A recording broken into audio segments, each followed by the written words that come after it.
ministries in relation to the implementation of the page should be available as and when necessary. We want all the sectors to plan themselves very well. Every year we want them to submit annual work plans for us comprehensively, what they are going to implement every year. With 6 months already gone, I asked Modu Eke Seka, Permanent Secretary of the Ministry of Finance, the progress so far registered. What we did was to make sure that the sectors streamline these things in their budget execution, so that in 2012 some activities would have been taken that are aligned to the page. In addition to that, we have also conducted national sensitization programs going down to the grassroots, because the document itself is a national planning tool and everybody is expected to know its content, so that you know how you can fit in terms of your role and your participation towards achieving the national goal. So this is why the national sensitization program was launched. The importance of capacity building in any endeavor is crucial. The implementation of the page, of course, is no exception. So I asked Dauda Fadera, Permanent Secretary at the Personnel Management Office, how they intend to undertake capacity building in relation to the page. It's not achievable without capacity. So capacity is what is important. And we are working closely with the Minister of Finance and all the sectors to ensure that we assess the capacity gaps within the services generally and prescribe solutions. We are already working on it. We have in the past 2 years, we did the capacity assessment of all the key sectors in government, and under the project, it was funded and we organized a massive training exercise. The 3 days will be characterized by the presentation of updates on the page strategic documents implementation, discussions on the updates given, extended discussions on cross-cutting and operational issues before a conclusion is reached on Friday. The outcome of the meeting prepares the ground for the cabinet retreat in July. Meanwhile, a donor coordination meeting for the page is also built for July. Modula Mensise, Grts News.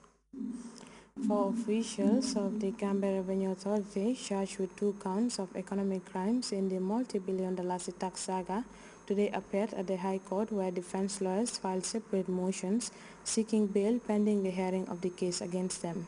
Ibrahim Majata reports state prosecutors have also filed a motion in opposition. The multi-billion-dollar economic crime case involving 4 senior officials of the Gambia Revenue Authority, namely Bakari Sanyang, Muskeba Kor, Louis Gillen, and Mahmoud Juvis at the High Court, following the filing of separate motions looking to secure bail for the accused persons by legal attorneys. Both lawyer Awasise Sabale and Badu SM Conte filed motions seeking to attract bail for their clients who have already pleaded not guilty to various charges, including 2 counts of economic crimes. When the case was called before Justice Mikhail Abdallah, lawyer Awasise Sabale, who represents the second accused and only woman in the hearing, told the court that she filed a motion on the 12th of June seeking for a court order to bail the applicant pending the hearing of the current charges leveled against her client at the High Court and lower court as well. The legal attorney cited a wealth of sections in her submission while revealing that the motion is supported by a 29-paragraph affidavit sworn to by one Senator Thomas Sowell. A second affidavit, according to the defense lawyer, was also sworn to by one Usainu Kaur on the 11th of June 2012. We were also served with an affidavit in opposition, but we are not conceding to any paragraph on the said document. Sabali submitted and related the history of the applicant, whom she described as a chartered accountant who opted to toil her entire productive life under public service. She is a mother who was arrested in the absence of her husband, leaving her children greatly traumatized, the defense lawyer stated, and went on to reveal the ailing medical condition of the applicant, who she said is suffering from diabetes and missed a health check due to her detention. Citing Section 8 of the specified offenses, which provides conditions for granting bail in economic crimes, lawyer Cesar Sabali stated that the accused has reliable sureties or prepared to fulfill any stipulated condition.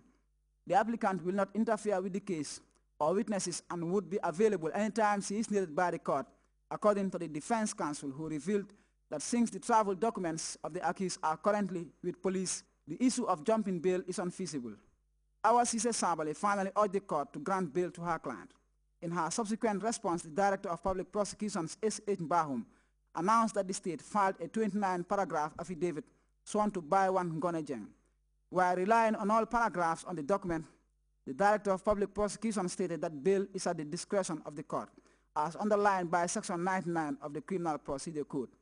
In exercising the discretion, Bahum said the court must heavily rely on the facts of the affidavit.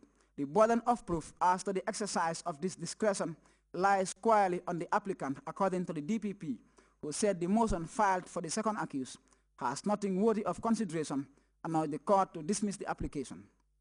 The court adjourned its ruling on the motion for bail on behalf of Musukeba Akor to the 19th of June 2012.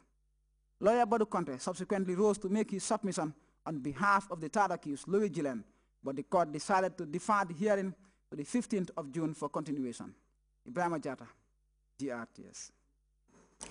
Meanwhile, state prosecutors have closed their case in the ongoing Ian Stokes murder trial, this after calling their ninth witness, who is a police forensic expert. Ibrahim Jata reports the accused, who lost a major decision yesterday, are all set to commence their defense in the next sitting.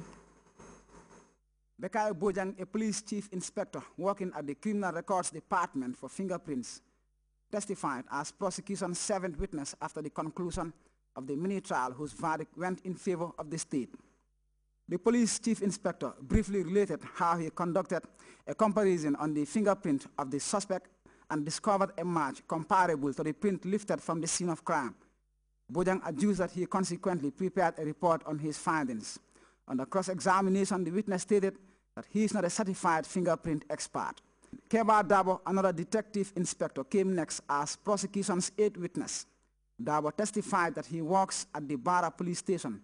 After identifying the first accused person, Dabo explained how he established a checkpoint at the police stop in SAO when he received instructions from his superiors at the major crime unit about a wanted suspect believed to be making his way to the area. The witness testified that the accused was eventually arrested after his details matched the person they were looking for in a vehicle which eventually arrived at the checkpoint. The accused was apprehended after a long chase by 3 police officers when he attempted to escape, Dabo told the Special Criminal Court. Prosecution's final witness, Aliuse Hunjai, the head of the Police Scientific Support Unit, recalled being invited to a murder case that occurred at Sukuta Junction Bar on the 13th of May. I instantly instructed the officers to secure the scene of crime from contamination, Sehunjai testified and related how he came across a vehicle seemingly caught in the sand with a white man lying dead on the passenger seat in a pool of blood. Whilst examining the scene for any latent print, Jai said he discovered another print on this driver's side door. Explaining how he lifted the said print using black powder, the witness stated that a bottle containing gas oil, pair of ladies' shoes, and a black knife jacket with blood stain were also recovered, packed and taken to the forensic department where the fingerprint was processed and enlarged and the knife jacket sent to the Royal Victoria Teaching Hospital for tests to certify if it matched the blood of the deceased. The enlarged prints were then given to the investigators for possible identification of the arrested suspects. After the arrest of the accused persons, their prints were obtained and the test realized a match with the print lifted at the scene, according to the witness, who subsequently recognized the prints and report of the findings before the court. On the cross-examination, Sehunjai adduced that he is a fingerprint expert who was trained at the British National Training Institute for Scientific Support in Criminal Investigations, where he studied photography, forensic science, and fingerprint identification. State prosecution consequently closed its case and the trial was rescheduled to the 18th of June for the accused persons to open their defense. Ibrahim Jata, GRTS. Gambia Telecommunications Company and Medical Research Council have signed a $5 million contract for the provision of fiber optic services to the latter. If Babakar Kamara reports, MRC is looking forward to overcoming impediments it used to encounter in the past. In 2010, Gamtel started rolling fiber, a project called Fiber to the Business. Fiber provides extremely high bandwidth that no other cable-based data transmission medium can offer. Fiber, as we all know, has a very low rate of bit error as a result of it being so resistant to electromagnetic interference. It is a $5 million project between MRC and Gamtel, following recent major improvements in the communication infrastructure of the telecommunication giants Gamtel. Gamtel has recently increased its terrestrial fiber internet capacity.